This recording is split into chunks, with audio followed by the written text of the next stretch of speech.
cours sur l'animation d'activités en ligne. Dans ce cours, je vais vous suggérer des stratégies pour animer des activités complémentaires aux activités réalisées lors des rencontres régulières. Je compte sur votre collaboration pour participer à ce cours du début à la fin. Voici les points qui seront présentés dans ce cours. Tout d'abord, nous allons découvrir qu'est-ce que l'animation d'activités en ligne. Par la suite, nous verrons les points suivants. Objectifs visés, avantages d'animer des activités sur Internet, organisation des activités, outils numériques qu'on peut utiliser pour des activités en ligne, quelques idées d'animation. En dernier lieu, nous allons aborder le sujet animation et créativité. Qu'est-ce que l'animation d'activités sur Internet? Il s'agit d'un ensemble d'activités qui permettent de compléter et supporter les activités réalisées dans l'Église et vice-versa.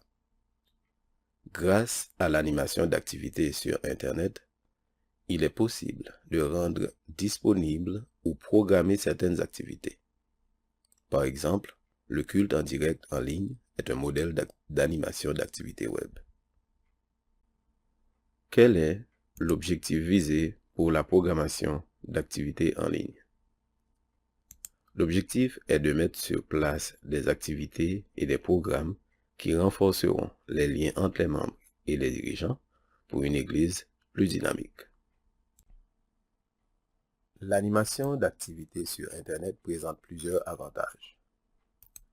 Interaction entre les membres d'église, les enfants, les jeunes et les dirigeants afin de familiariser les différents groupes d'âge de l'église.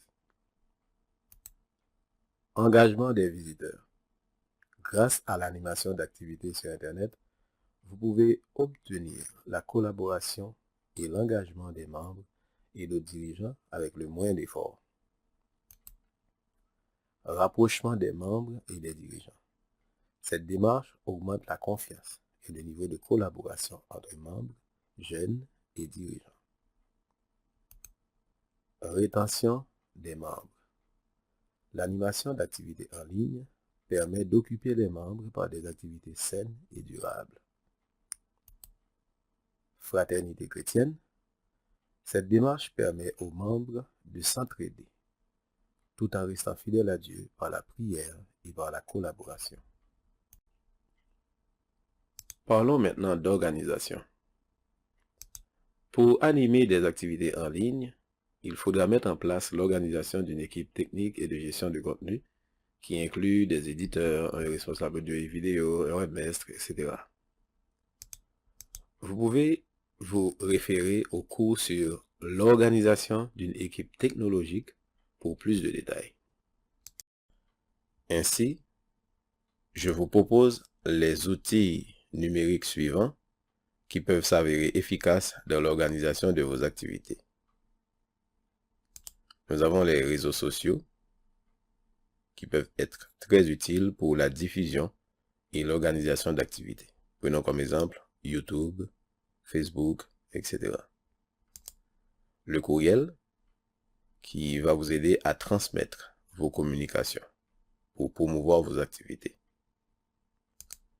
Les blogs et les sites web pour héberger vos contenus et également promouvoir vos activités en ligne.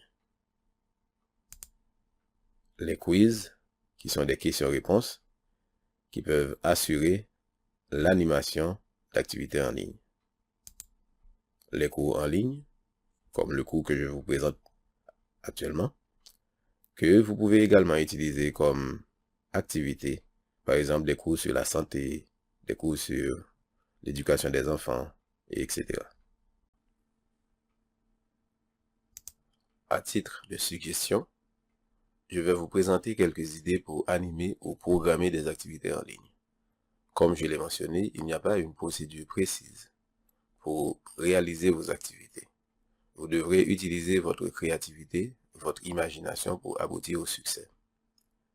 Et maintenant, voici la liste des activités en ligne proposées.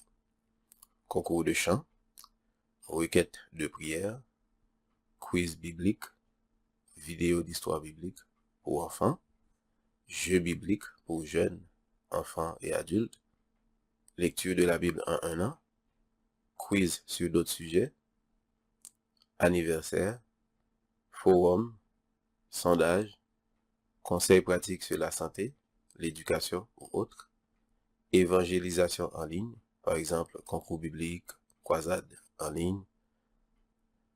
À noter que vous pouvez bonifier cette liste selon la réalité de votre Église. À présent, parlons d'animation d'activités numériques et créativité.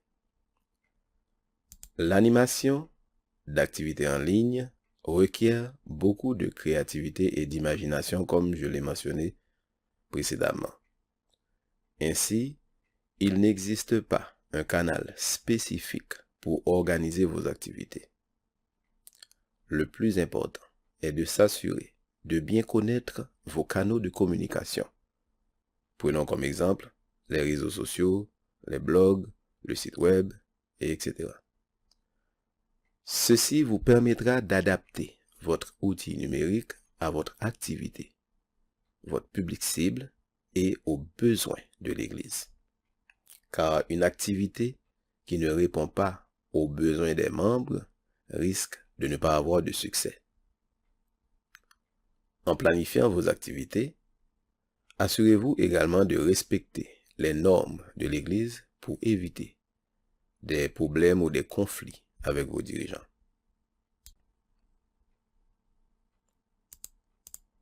Voici un résumé du cours sur l'animation des activités en ligne.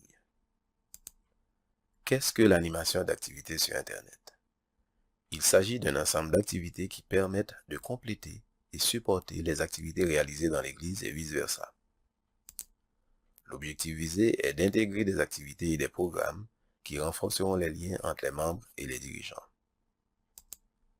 L'animation d'activités en ligne présente plusieurs avantages. Interaction entre les membres d'Église, engagement des utilisateurs, rapprochement des membres et des dirigeants, rétention des membres, fraternité chrétienne. Cette démarche requiert l'organisation d'une équipe pour supporter les activités et aussi l'adoption d'outils numériques efficaces.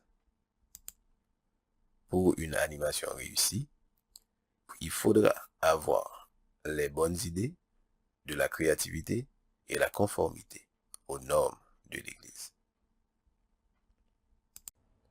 Si vous avez suivi les cours dans l'ordre présenté, ce cours représente le dernier cours du module A.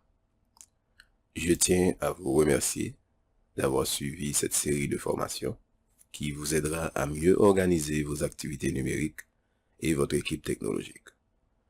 Je vous invite à découvrir le module B qui inclut des cours très intéressants pour augmenter ou acquérir des connaissances sur les techniques de gestion de contenu.